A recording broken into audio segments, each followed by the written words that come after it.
And thank you for joining us. I'm Shannon Ogden. And I'm Ann Trujillo. There are still more questions and answers surrounding the death of 10-year-old Kiaya Campbell.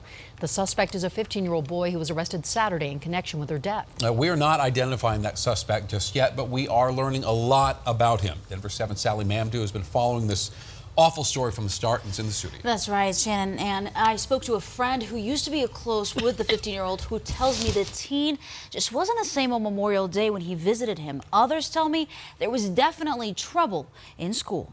What could possibly lead a 15-year-old boy to kill 10-year-old Kiaya Campbell? Because he's a teen, there are so many details we still don't know.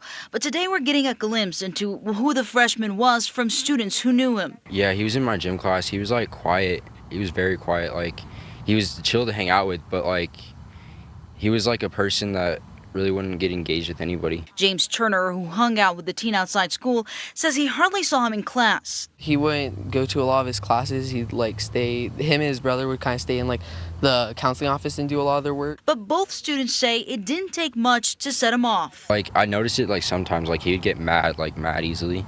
Like, especially if like you said something about his friend, he would get really mad. He would almost get to the point to like fight you over it. Court documents show the boy's mother was set for a pre-trial on June 23rd with the Adams County School District. A source close to the school says that hearing is likely linked to the teen's attendance. The source also adds at least one teacher has filed a behavioral report on him in the past. Now tomorrow, the DA will file charges against the teen. Okay, so a lot of people, I think, are wondering, will he go to adult court, and then what happens if it doesn't? Well, and historically, when you have a homicide, the courts oftentimes allows the DA to file the case as an adult. However, several years ago, the legislature and the Supreme Court realized that juveniles needed to be treated differently, so ultimately the decision will be left up to the judge. Now, if he is tried as a juvenile, the maximum penalty here is 40 years without parole.